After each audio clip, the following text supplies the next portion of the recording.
Muy buenas y bendecidas noches, señores. Bienvenidos. Ya estamos de nueva cuenta aquí. Y pues vamos a iniciar. Padre, en el precioso nombre de tu Hijo Cristo Jesús, te damos gracias por un nuevo día, Señor, por un nuevo tiempo en el que podemos estar en tu presencia. Te agradecemos por este tiempo que nos das, Señor, y te pedimos que llegue a muchos lados tu palabra, Señor, que se escuche tu palabra, que lean tu palabra, Señor, y sobre todo que sigamos aprendiendo cada día más de ti, Señor, de quién eres, de cómo eres, de todas las cosas que has dejado para nosotros y sobre todo de la vida que nos espera al terminar nuestra vida terrenal. Gracias te damos por resguardarnos de todo mal y ayudarnos a salir de cualquier prueba y tentación. En el nombre de Cristo Jesús. Amén. Muy buenas noches, señores. Ya estamos aquí y como ustedes sabrán, bueno, pues ya les habíamos dicho, ayer terminamos el libro de Salmos. Los 150 salmos ya no los chutamos. Pero ahora vamos a comenzar con el libro de Proverbios. Como siempre, es nuestra costumbre darles una pequeña introducción acerca del libro de Proverbios. Bueno, ¿cómo se llama? En hebreo, este libro se llamaba Mishlei Shalomo, que significa Proverbios de Salomón. Eso es lo que significa. Obviamente, el autor es Salomón, al cual se le adjudican 29 proverbios, aunque por ahí en la palabra leímos que escribió más de 1000, pero solamente están registrados 29 de él. Los dos restantes, el 30 y el 31, le corresponde la autoría a Gur y Lemuel. ¿Cuándo fue la fecha de escritura? Ok, sabemos que Salomón vivió 10 siglos antes de Cristo. Por lo tanto, mientras que él los escribió, fueron los escribanos del rey Ezequías quienes compilaron los proverbios de Salomón aproximadamente entre el 715 y el 786 antes de Cristo. ¿Cuál es el tema principal de este libro? Ok, la sabiduría piadosa que ha pasado la prueba del tiempo. Desde que los escribió Salomón hasta el día de hoy, siguen siendo una excelente enseñanza. De hecho, este libro nos dice que el éxito en la vida es el resultado de temer a Dios y evitar la maldad. La frase el temor de Dios aparece más de 20 veces en este libro y además es el tema central de los proverbios. La palabra clave en el libro de Proverbios es sabiduría, que aquí la vamos a entender como la facultad de vivir en total sumisión a Dios, a su dirección y a sus principios. Es un comentario divino que nos enseña cómo abordar con éxito los asuntos prácticos de la vida. Nuestra relación con Dios, nuestra relación con los padres, la relación con los hijos, la relación con nuestro prójimo, la relación con el gobierno y mucho más, ¿no? Y de hecho también trata temas tan diferentes como el orgullo, la avaricia, el pecado sexual, la pereza, la amistad, el uso de la palabra, entre bastantes más. Y este libro fue escrito con el propósito de capacitar al pueblo de Dios para que adquirieran una perspectiva divina de lo que se necesita para manejar los asuntos de la vida. Bueno, vamos a comenzar con la lectura del primer capítulo del libro de los Proverbios y escrito está, motivo de los Proverbios. Los Proverbios de Salomón, hijo de David, rey de Israel. Para entender sabiduría y doctrina, para conocer razones prudentes, para recibir el consejo de prudencia, justicia, juicio y equidad, para dar sagacidad a los simples y a los jóvenes inteligencia y cordura. Oirá el sabio y aumentará el saber, y el entendido adquirirá consejo, para entender proverbio y declaración, palabras de sabios y sus dichos profundos. El principio de la sabiduría es el temor del Señor. Los insensatos desprecian la sabiduría y la enseñanza. Amonestaciones de la sabiduría. Oye, hijo mío, la instrucción de tu padre, y no desprecies la dirección de tu madre, porque adorno de gracia serán a tu cabeza y collares a tu cuello. Hijo mío, si los pecadores te quisieran engañar, no consientas. Si dijeran, ven con nosotros, pongamos acechanzas para derramar sangre, acechemos sin motivo al inocente, los tragaremos vivos como el Seol y enteros como los que caen en un abismo. Hallaremos riquezas de toda clase, llenaremos nuestras casas de despojos. Echa tu suerte entre nosotros, tengamos todos una bolsa. Hijo mío, no andes en camino con ellos, aparta tu pie de sus veredas, porque sus pies corren hacia el mal y van presurosos a derramar sangre, porque en vano se tenderá la red ante los ojos de toda ave. Pero ellos a su propia sangre ponen acechanzas y a sus almas tienden lazo.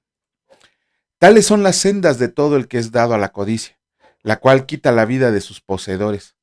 La sabiduría clama en las calles, alza su voz en las plazas, clama en los principales lugares de reunión, en las entradas de la puerta de la ciudad, dice sus razones.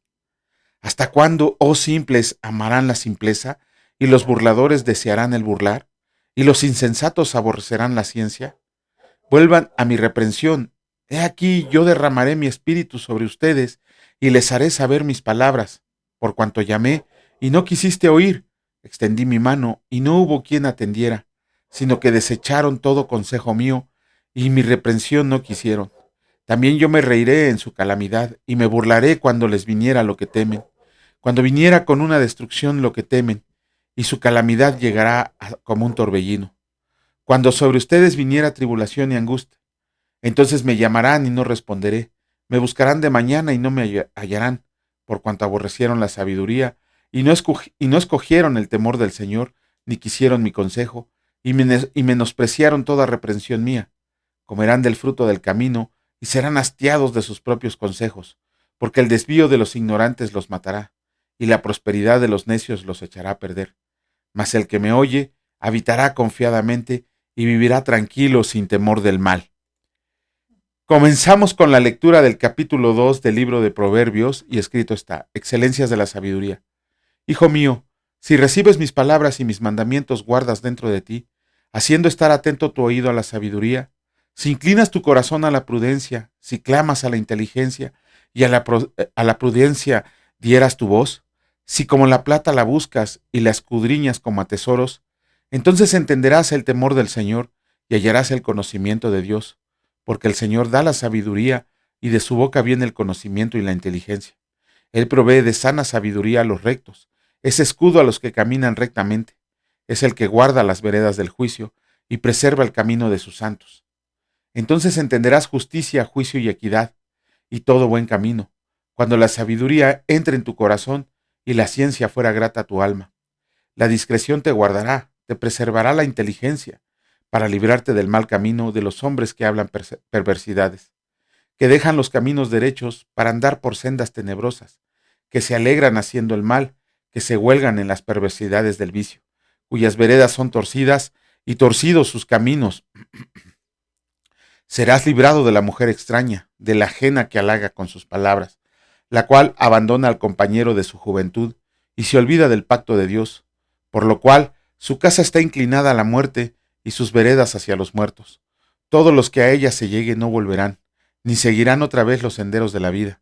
Así andarás por el camino de los buenos y seguirás las veredas de los justos, porque los rectos habitarán la tierra y los perfectos permanecerán en ella. Mas los impíos serán cortados de la tierra y los prevaricadores serán de ella desarraigados. ¡Wow! Bueno, ya tiene unos añitos que mi esposa y yo estudiamos el instituto. Nos dejaron como tarea anotar un versículo del libro de Proverbios. Como trae 31 versículos, se acomoda perfectamente a los 31 días del mes. Entonces nos dijeron que cada día leyéramos ¿perdón? 31 proverbios, ajá. Como cada día nos pidieron que leyéramos un capítulo de proverbios y que de ese capítulo de proverbios anotáramos el proverbio que más nos llamara la atención. Prácticamente nos pidieron que transcribiéramos el libro de proverbios porque, híjole, tan solo lo que acabamos de leer el día de hoy está increíble de enseñanza, ¿no? Y para la práctica de la vida. Proverbios es un libro muy aplicable a la vida, de hecho es uno de los más aplicables a la vida diaria, ¿no? Nos dice cómo comportarnos correcta, bueno, cómo vivir la vida cristiana. No sé si tengas algún comentario. Sí. Ah, claro. Y hay un dicho, o nos han hecho creer, o por ignorancia, por no acercarnos a este manual de vida, que no se estudia para ser padres. ¿Cierto o no es cierto? Sí. Que dicen, es que ¿quién va a saber ser padre? Ajá. Y aquí está, por lo menos en los dos proverbios que hemos leído, ¿cuántos consejos hay que nosotros como padres debemos ya Y como hijos. Pero ahorita estamos hablando como padres, ¿no? Ajá. O sea, mi intención es hablarlo como padres, porque estamos en una era en donde a los niños se les está atacando terriblemente, en donde a la juventud se le está desquiciando, en donde a los adolescentes se les está confundiendo, donde dicen, sé lo que tú quieras hacer, haz lo que tú quieras. Si tu corazón está bien con eso, tú hazlo. Ajá. Y si tú estás a gusto así, tú hazlo. Total, no le haces daño a nadie. Y todas estas palabras que acabo de comentar, pues son perversidad, son dañinas para el alma de nuestro hijo, son dañinas para el alma del adolescente, para su estabilidad, para la seguridad de los niños. Un niño necesita seguridad, ser arraigado en su hogar. Y aquí está justamente tantos versículos en los que podemos nosotros como padres irlos diciendo a nuestros hijos. ¿Que no hay manual de padres? No, sí lo hay. Y aquí lo acabamos de leer. Hay 33 más 22 son 55 consejos.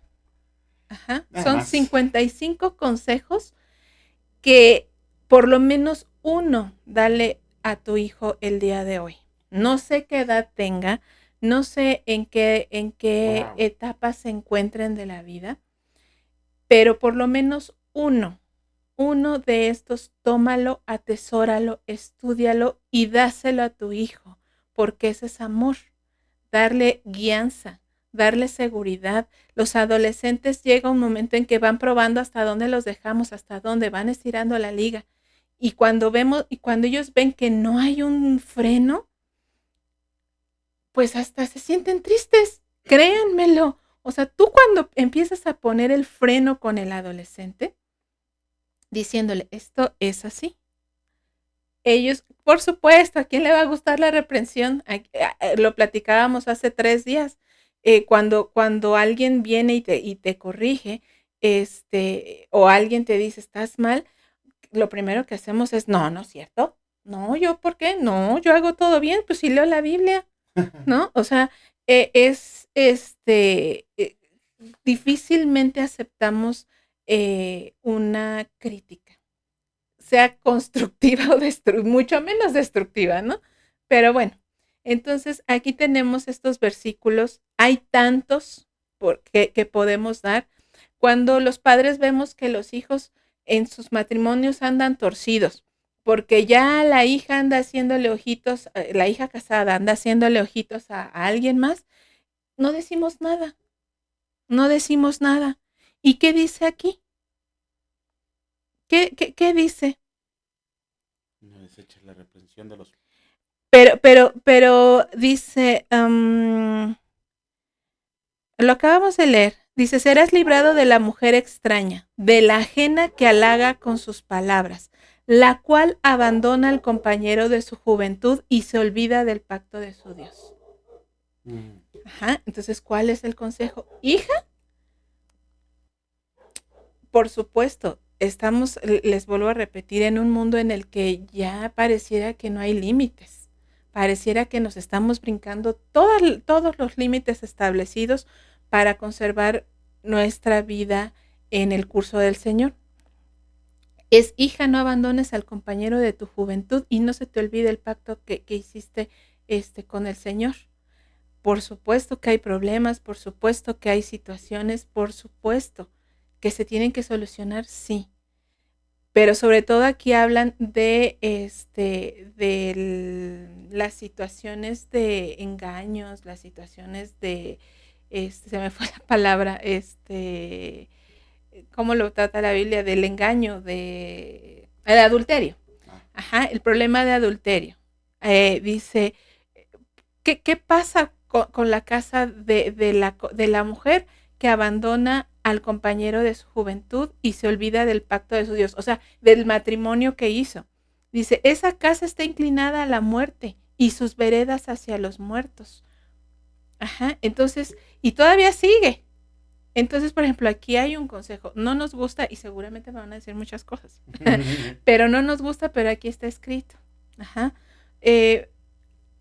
Por ejemplo, cuando dice, hijo mío, sigue la instrucción de tu padre y no desprecies la dirección de tu madre. Generalmente cuando el papá y la mamá andan enojados, pues pareciera que los hijos, ay, tu madre, ay, tu padre, quién sabe qué, pero no hacemos, a lo que voy es que no guardamos el respeto por el padre de nuestros hijos en su cara. Así estemos nosotros con algunas situaciones de disgustos entre la pareja, pues este proverbio nos lleva a decir que no, ante tus hijos debes de conservar el respeto del padre y el respeto de la madre, porque le estamos dando ese consejo. Hijo mío, la instrucción de tu padre, y oye, hijo mío, la instrucción de tu padre, y no desprecies la dirección de tu madre. O sea, que los padres son padres, así anden de la greña frente a los hijos. Y el padre no tiene que menospreciar frente a los hijos a la madre, ni mucho menos la madre menospreciar al padre frente a los hijos. Y esto lo dicen hasta los psicólogos, ¿eh? Entonces, ahí está un consejo. Dice aquí, oye la sabiduría, que tus ojos no corran hacia el mal. Dice, no vayas corriendo a hacer el mal, ¿no? O sea, son tantos proverbios que hay aquí para que nosotros como padres los analicemos, los estudiemos y los pongamos en práctica con nuestros hijos. Y eso seguramente nos va a llevar a ser impopulares con nuestros hijos. Y si somos los papás, ay, papito, sí, mi vida. Pero aquí hay disciplina. Aquí hay disciplina. Aquí hay, esto es lo que, y en cuanto antes, yo en algún momento platicaba con alguna persona y le decía, bueno, tú oras con tus hijos, porque tenía problemas con sus hijos, y le decían, bueno, has orado con tus hijos, has mostrado el camino del Señor, les has hablado de Dios, y su respuesta fue, no, hasta que ellos crezcan, que ellos elijan. ¿Saben cuánto tiempo va a pasar y entre qué y qué van a elegir si no conocen a Dios?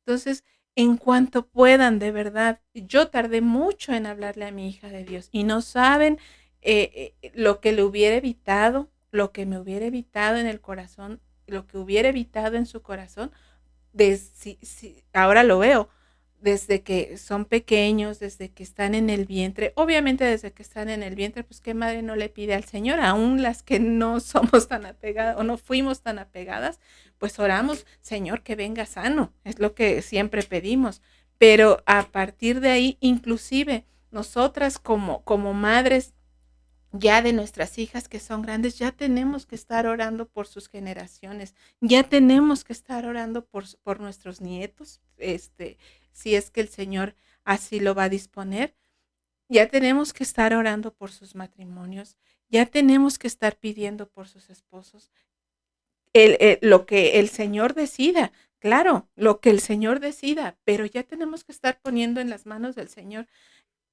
toda la vida que le tienen nuestros hijos por delante. Y aún la autoridad como padres, pues no se acaba, ¿verdad? Dice aquí, hijo mío, aparta tu pie de las veredas del mal. Bueno, no nos cansemos de decirlo, no nos cansemos de decirlo. Entonces, bueno, eso es lo que quería comentar de Proverbios. Muy bien, Almita, gracias. Bueno, vamos a comenzar con la lectura. Ayer acabamos con la carta a los romanos. Fue un capítulo de muchos saludos, dirían por ahí, ¿no? Pablo empieza el capítulo 16, ¿cómo se llama? Saludando a muchas personas. De hecho, si ustedes lo releyeron, ¿a cuántas personas saluda? Nada más a 32 personas son mencionadas en el capítulo 16. Tenemos a Febe, una mujer que decía que era diaconisa en la iglesia de Cencrea, a Priscila y Aquila, que recibieron, griegos que recibieron el evangelio de Jesucristo. De hecho, Pablo los menciona como que ellos arriesgaron su vida por él. De hecho, aquí hay un dato histórico que nos podría ayudar, porque dice que Priscila y Aquila recibían a la iglesia en su casa. Ahí está el concepto de iglesia. No es que fuera un edificio, es que ahí recibían a las personas en su casa. La iglesia como un lugar físico Tampoco, desgraciadamente, hay personas que dicen que la iglesia nació con Constantino, ¿no? Los edificios de piedra. Eso no es cierto, eso es de ignorantes que no han leído la historia bíblica, porque la iglesia surgió siglo y medio antes como lugares físicos donde se podían reunir los cristianos. Tenemos que le manda saludos a Epeneto, a María, Andrónico, Amplias, ¿cómo se llama otro? Estaquis, Herodión, Timoteo, el amado Timoteo, que Pablo quería tanto a Timoteo, de hecho es uno de los dos a los que llama hijos, ¿no? Como si fueran sus hijos. Gallo, aparece su nombre 4 veces en la palabra, 4 personas diferentes se llaman Gallo. Tenemos a Trifena y a Trifosa, mujeres al servicio del Señor. Aquí tenemos uno en que muchos eruditos bíblicos consideran que este personaje llamado Rufo, ¿quién creen que era? ¿Se acuerdan del Simón de Cirene? El que le ayudó a cargar la cruz a Jesucristo. Bueno, pues Rufo era hijo de Simón de Cirene. Esto se toma no de la Biblia, sino de fuentes extrabíblicas. Ajá. ¿A quién más tenemos? Tenemos un montón de personajes ahí. Nada más imagínense, véanlo por este lado, ¿no? Sabemos que la Biblia es el libro de libros, ¿no? Es la palabra de Dios, es el libro más leído, más vendido del mundo, el que más ejemplares se han producido y todo esto. Es la voz de Dios para nosotros, es el mensaje de Dios para nosotros. Imagínense qué honor tan grande para estas personas aparecer en la Biblia, ¿no? Oye, Almita, tu nombre aparece en la Biblia. No, pues, ¿cómo no? Imagínense a Rufo allá en el cielo. Oye, mira, ahí estoy, me están mencionando otra vez. Imagínense eso. Pero ahora imagínense eso. A lo mejor nosotros no tuvimos la oportunidad de que nuestros nombres estuvieran inscritos en la Biblia. Bueno, pueden borrarle un nombre y ponerle ahí Juan, ¿no? Bueno, el mío sí, porque yo me llamo Juan. Y ahí está el Evangelio de Juan, ¿no? Y además soy el discípulo amado. Bueno, no, pero dejando de un lado que nuestros nombres estén en la Biblia, ¿en qué libro quieren que estén sus nombres? ¿En qué libro quisieras que estuviera su nombre, Almita?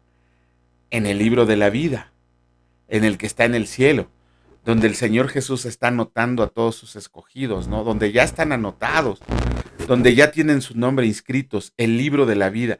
Imagínense cuando lleguen allá arriba y el Señor que ya abrió en el Apocalipsis, vamos a leer de ese libro, que abre ese libro y ahí está el nombre de todos los que han sido escogidos y el que no esté ahí, adiós Nicanor, ¿no? Ya no hay remedio para él. Bueno, y ya como último, Pablo no hace, fíjense nada más desde la carta a Romanos que leímos, ya trae una advertencia contra los falsos maestros, ¿no? No es así muy grande, pero Pablo sí les dice, aguas, ¿no? Pónganse abusados porque se han infiltrado personas que no traen el verdadero evangelio y pueden llegar a engañarlos. Con eso termina la carta a los romanos. El día de hoy vamos a iniciar con la carta a los Gálatas y vamos a dar una pequeña introducción acerca de la carta a los Gálatas. Obviamente, como la carta a los Gálatas fue escrita en griego koine, su nombre significa prosgálatas, bueno, se escribe prosgálatas, que significa a los Gálatas. El autor también no hay absolutamente ninguna duda de que fuera el apóstol Pablo.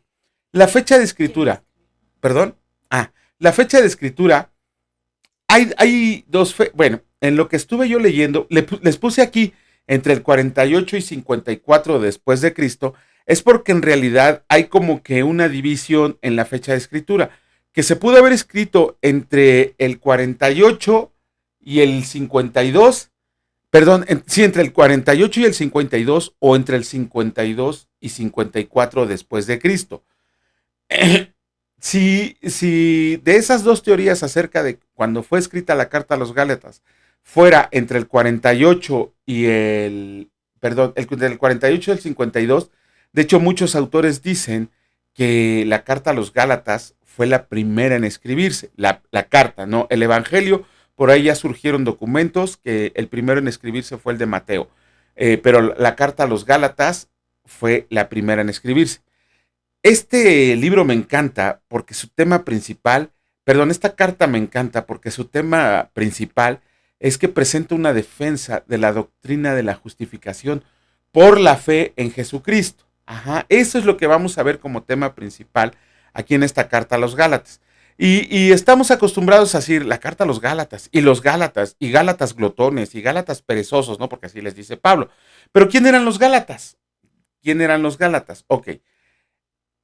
Eran galos, y ahorita voy a decir de dónde viene ese gentilicio. Ajá. Eran galos que habían llegado del centro de Europa. ¿Por qué se les decían galos?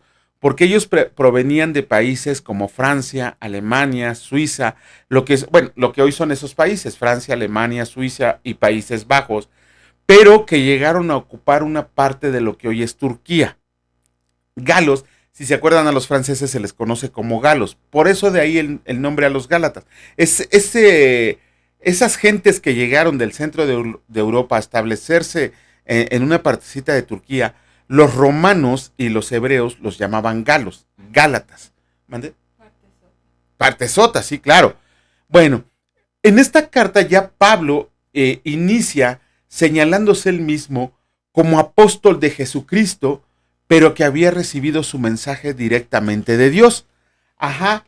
También vemos que un poquito de tiempo después, como siempre pasa, de que fueron fundadas varias iglesias en la región de Galacia, Pablo tuvo que volver a regresar para poder poner en orden a los congregantes, porque estaban siendo desviados de la fe en Jesucristo por judaizantes, por grupos de judíos que pretendían enseñar que la salvación se obtenía por medio de los rituales señalados en la ley. Cosa rara, ¿no? Lo mismo que está pasando ahora, que nos quieren decir que volvamos a celebrar las fiestas, algunos sectarios. Pero bueno, Pablo en esta carta les vuelve a remarcar así con garrote que la salvación se obtiene solo por la fe en el Señor Jesús.